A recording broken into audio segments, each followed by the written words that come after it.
Physics सुनते ही डर लगता है ना।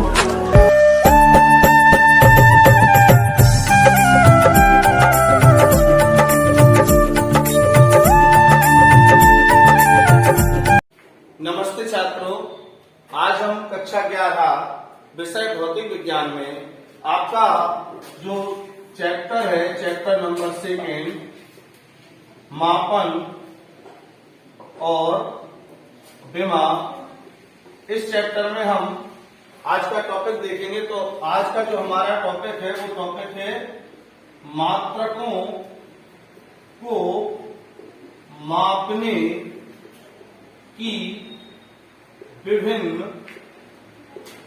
पद्धतियां। ठीक है ना। तो यूनिट्स मेजरमेंट के लिए सिस्टम बनाए गए हैं। सिस्टम का मतलब ये होता है कि एक सिस्टम में जो चीजें निर्धारित कर दी जाती हैं हमें फिर उसके हिसाब से ही फॉलो करना पड़ता है। तो जो सबसे पहली पद्धति है वो सबसे पहली पद्धति हमारी MKS पद्धति है। ठीक है ना।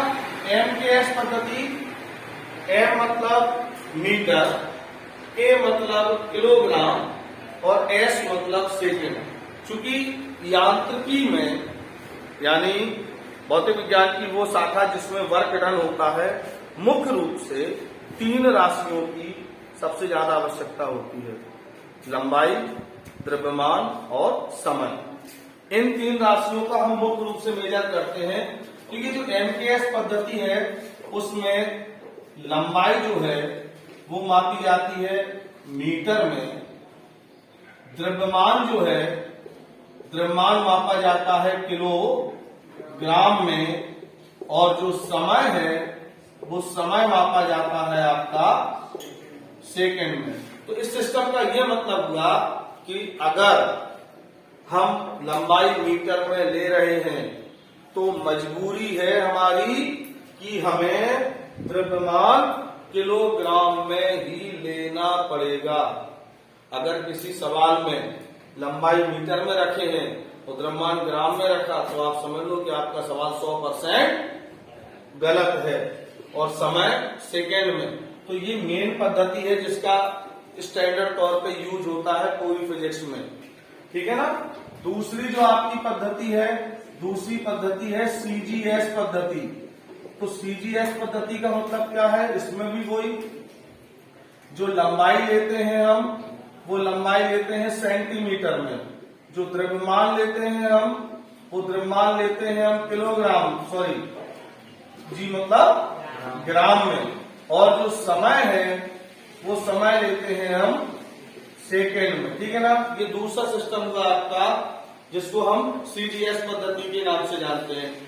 अब जो तीसरी पद्धति है वो तीसरी पद्धति है आपकी FPS पद्धति। इसको एक दूसरा नाम ब्रिटिश पद्धति भी कहते हैं। एक्चुअली ये विदेशों में ज्यादा यूज होती है। तो FPS में जो लंबाई है, लंबाई हम लोग काउंट करते हैं फुट में। फुट का तो यूज हम सब करते हैं, इसको समझते हैं। बाकी जो द्रव्यमान है वो द्रव्यमान हम यूज करते हैं पाउंड में।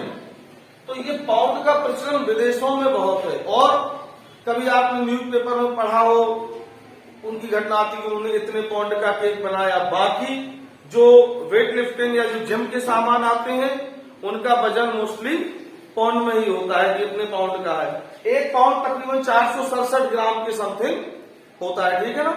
तो अच्छा, अब इनका एक और चौथी पद्धति जिसको अंतरराष्ट्रीय पद्धति कहते हैं या SI के नाम से जानते हैं,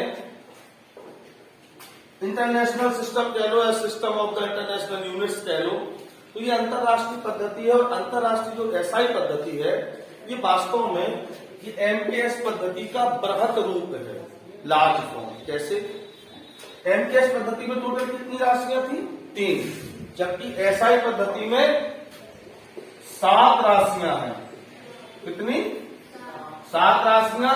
और ये वही राशियां हैं जो मूल राशियां आप पढ़ चुके हो, वो सातों राशियां और उनके सातों मात्रा। एक बार फिर से रिपीट किए देते हैं। द्रव्यमान का किलोग्राम, लंबाई का मीटर, समय का सेकेंड, ताप का केल्विन, विद्युत धारा का एम्पियर, ज्योति तीव्रता का कैंडला और पदार्थ की मात्रा का मोल। ये जो है वो आपके आते हैं एसआई पद्धति में। ठीक है ना। आज के लिए इतना ही। Thank you.